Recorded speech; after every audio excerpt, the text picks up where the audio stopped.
G3. G3 es un juego que desafortunadamente descubrió Marcos Carvajal, un joven estudiante que se encontraba viajando junto con sus compañeros para celebrar las merecidas vacaciones que habían esperado luego de tanto estudiar. En uno de sus caminos, vieron lo que parecía ser una casa abandonada. Ellos se detuvieron y echaron un ojo al mapa para ver en dónde estaban. Se percataron de que estaban cerca de Mocoa, en Colombia. Cansados y con sed, uno de ellos sugirió entrar a la casa para descansar, reunir fuerzas y continuar el viaje, a lo que sus amigos estuvieron de acuerdo con él y se dirigieron hasta esa zona. El lugar parecía muy alejado de cualquier ciudad o pueblo y para acceder a ella había que recorrer un camino no muy largo de barro y maleza. Luego de llegar a la casa y relajarse un poco, el grupo decidió explorar los alrededores antes de marcharse. Dos de ellos fueron a la cocina, uno de ellos quiso esperar afuera y Marcos fue al segundo piso a ver qué encontraba. Al subir las escaleras, visualizó dos habitaciones. La primera habitación tenía la puerta desgastada por el paso del tiempo, también estaba rota en la parte superior, a lo que por esta abertura Marcos podía observar que la habitación estaba vacía y que no tenía nada que llamara la atención. Luego de esto, el joven muchacho se interesó mucho más por la segunda habitación, no solo porque la puerta de esta no era de madera, sino porque era de hierro y estaba cerrada con cadenas. El joven muchacho llamó a los demás y estos se las ingeniaron para poder entrar. Una vez adentro, notaron que el cuarto estaba vacío excepto por un detalle. En una de las esquinas de la habitación estaba una carta sellada con un lazo rojo tirada en el suelo y con algo de polvo. Marcos levantó la carta, la abrió y vio lo que parecían ser unos extraños pasos para jugar un extraño juego que jamás habían visto antes. Marcos relataba que en la carta decía en letras rojas, hacer esto preferiblemente un viernes, a las 2:20 am. Seguido de esto, el joven decía que se necesitarían una serie de materiales extraños como una vela negra, un tiza de color verde, un porro de marihuana y un espejo. Ellos al leer esto se echaron a reír y se miraron las caras los unos a los otros. Marilyn, una chica que los acompañaba, dijo luego de esto: chicos, ya está oscureciendo, ya es hora de que nos vayamos de aquí. Ellos, notando que era tarde, comenzaron a retirarse del lugar. Marcos dejó la carta donde la había encontrado, pero Marilyn notó que le había dejado la carta y sin que nadie se diera cuenta la tomó y se fue junto a ellos. Al día siguiente Marcos llamó a sus amigos para ir al cine y solo 3 de ellos le responden. Pero extrañamente Marilyn no agarraba la llamada a pesar de que Marcos intentó llamarla muchas veces. Ella seguía sin contestar. Él, preocupado, le pareció extraño que no le respondiera ya que Marilyn era su mejor amiga y que a cada mensaje o llamada ella rápidamente le respondía. Marcos decidió ir a su casa, pero cuando llegó, vio a los padres de Marilyn llorando y lo peor es que él vio a su querida amiga inconsciente en una camilla. Marcos, desesperado, intentó entrar en la ambulancia pero no se lo permitieron. Los padres de Marilyn, aunque angustiados, lo invitaron a tomarse un refresco y él, estando con muchas dudas, aceptó. Marcos, sentado en la sala, se encontraba muy pensativo mientras la madre de Marilyn llegaba con el refresco. Él, rompiendo el silencio, preguntó directamente: Marcos, ¿qué fue lo que pasó? ¿Por qué Marilyn está así? Madre de Marilyn, echándose a llorar: no sé. No sé lo que pasó. Esta mañana cuando fui a despertarla para desayunar, la cama estaba ensangrentada, ella estaba golpeada y su cuarto muy desordenado. No sé lo que pasó. Marcos, con cara de preocupación, se dirigió a la habitación de Marilyn y notó que su cuarto estaba completamente destruido. Buscando algo que pudiera darle alguna explicación de lo que había pasado, el joven se da cuenta que encima de la cama, junto a unos vidrios, estaba la carta que él había dejado en la casa abandonada. Él nota que parte de la carta está ensangrentada y dudoso sale de la habitación, baja las escaleras y le dice a la madre de Marilyn que irá al hospital a visitarla. Al llegar al hospital, él pregunta en la recepción por Marilyn para luego de esto, ir a buscarla a su habitación. Cuando Marcos abre la puerta, se da cuenta que su amiga Marilyn está despierta pero con una cara de terror absoluto.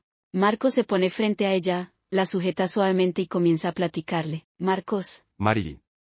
Marilyn, ¿quién te hizo esto, Marilyn? Marilyn. Marcos, con cara de preocupación, se altera. Respóndeme, Marilyn, dime algo. Marilyn. Con una mirada vacía observa detenidamente a Marcos. Marcos, quema la carta. Marcos. No te entiendo, Marilyn. ¿Qué ocurrió? ¿Quién te lastimó? Marilyn. Ella, echándose a llorar, solo comenta: fue Gustavo. Vino por mí. Marcos, él, sin comprender aún lo que pasaba, intenta calmarla. Marilyn, contrólate. Dime qué sucedió. En ese momento, una enfermera entra al cuarto y saca a Marcos de la habitación para que Marilyn pueda descansar. Él le pregunta a la enfermera, Marcos. ¿Qué fue lo que le pasó? ¿Qué fue lo que le ocurrió? Enfermera, al parecer tiene la cara morada por los golpes y su ano fue destrozado. Marcos, él se sorprende y alzando la voz exclama. Destrozado. La viola. Enfermera, al parecer así fue, muchacho. Luego de esto, el preocupado muchacho sale del hospital y confundido se dirige al lugar en donde encontraron la carta en busca de algo que le indicara todo lo que había pasado. A lo lejos se veía que una mujer mayor hacía ejercicios y corría por la zona. Esta mujer se percata de él y se detiene mientras le dice, mujer desconocida. Oye joven, no deberías de estar por estos lugares solo. Es peligroso. Marcos, él algo triste y preocupado le responde. Lo siento mucho, tenía que regresar a este lugar. Mi amiga está grave en el hospital por una carta que encontramos en este lugar. Mujer desconocida, ella alterada le responde. ¿Una carta? Una carta que tenía un sello rojo. Marcos, con cara de asombro le responde. Sí, ¿cómo sabes de esa carta? Mujer desconocida, la mujer, preocupada, alterada y furiosa le reclama. Debes de deshacerte de esa carta ahora. Marcos. La mujer le dice que se llama Verónica y le explica que hace unos años, en esa casa abandonada vivía un sujeto llamado Gustavo, era aislado, solo y no socializaba con nadie. Había sido arrestado porque en su computadora registraron material pedófilo y según la policía, habían encontrado temas de chat en donde él hostigaba y convencía a niñas para que fueran a su casa. Al pasar los años una vecina se percató que en esa casa olía podrido, cada día que pasaba el olor se hacía más intenso, hasta el punto que los bomberos decidieron entrar para ver el origen del olor y lo que consiguieron fue al sujeto llamado Gustavo muerto encima de un sofá, con un porro de marihuana en su mano y un frasco de anfetaminas en la otra. Al parecer había muerto por sobredosis ya hace días. El tiempo transcurrió y mis amigas y yo habíamos tenido este lugar para jugar el escondite o veníamos para hablar de chicos, en una de nuestras reuniones, María, una de mis amigas, encontró esa carta dentro de una gaveta. Abrimos la carta y notamos lo que parecía ser algunas instrucciones de un juego que indicaban tener encendida una vela un viernes a las 2:20 de la madrugada, mientras que estuviéramos frente a un espejo. Escribiéramos en el nombre de Gustavo 3 veces y cerráramos los ojos. Yo me asusté y aunque se burlaban de mí decidí irme del lugar. En ese momento Marcos curioso le pregunta. ¿Qué es lo que había ocurrido luego? Verónica agachando su cabeza lo mira algo triste y le dice. Al día siguiente, mi mejor amigo Fernando había muerto. Lo habían encontrado con la cara cortada y sin rostro en su cuarto. Y mi amiga María, fue violada forzosamente en la noche. Ella recibió terapia y cuando recuperó la compostura le pregunté qué había pasado esa noche que jugaron ese juego. Ella, solo me miró y me preguntó. ¿Crees en la vida después de la muerte, Verónica? Yo algo confusa le dije que sí, que era posible. Luego de eso me miró fijamente y me dijo. Gustavo no se fue al otro lado, está aquí para seguir haciendo sus malas mañas, para abusar y seguir haciendo sus maldades desde el más allá. Yo algo confundida, reí irónicamente y le dije, María, Gustavo murió, él ya no está aquí. En ese momento María me interrumpió y me gritó diciéndome. Era él. Era él. Nosotros lo invocamos al escribir su nombre en el espejo 3 veces. Luego de eso nos reímos porque vimos que todo era una farsa, pero al darnos la vuelta se encontraba en un rincón oscuro un sujeto que medía como 2 metros, tenía una bolsa de papel en su cabeza con 2 hoyos que emitían una luz roja en donde deberían estar sus ojos y en su mano derecha tenía un cigarrillo encendido. Fernando y yo estábamos paralizados del miedo mientras ese sujeto miraba hacia abajo donde estábamos. Luego dirigió la vista hacia Fernando y le preguntó. ¿Eres menor de 18? Miré con miedo a Fernando y vi que temblaba mucho del miedo, pero gagueando respondió. No, no señor, tengo 20. En ese momento miré al sujeto alto y exhaló su humo de cigarrillo mientras decía.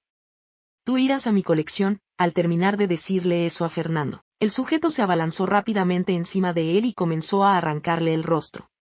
Podía escuchar los gritos de terror de mi amigo, pero no podía ayudarle. Estaba aterrada por lo que veía y noté que mi amigo ya no se movía, no gritaba más. También veía que el sujeto guardaba la cara de Fernando en una bolsa y después que la guardó se levantó y me miró mientras me preguntaba. ¿Eres menor de 18? Al ver lo que mi amigo había dicho y cómo terminó todo, respondí lo contrario para ver si me dejaba ir, le mentí y le dije. Sí, tengo 17 años, en ese momento se rió un poco y me dijo. Serás el sustento que me rejuvenecerá. Al terminar de decir eso, se me abalanzó encima, me quitó la ropa forzosamente y me violó. Luego de eso perdí el conocimiento y solo recuerdo que estaba ensangrentada y acostada en el hospital. Marcos, al terminar de escuchar el relato de Verónica, se levantó y sorprendido caminó hacia la casa abandonada. Verónica lo miraba y le preguntó, «Verónica, ¿A dónde vas, chico?» Marcos, Sé que Marilyn estará bien. No creo en cosas paranormales, pero no me arriesgaré a comprobar esto. Sé que con el tiempo ella y yo podremos superar esto. Pero me aseguraré de que ninguna otra persona vuelva a pasar por esto jamás. Se dice que Marcos escondió la carta en la misma zona de ese lugar. También se dice que en la carta existen 2 pasos más que el invocador debe realizar para que Gustavo aparezca totalmente. Según algunos pobladores de la zona, confirman que no es más que una leyenda de la localidad, pero sea cierto o no, a veces es mejor no comprobar las cosas por nuestra propia seguridad.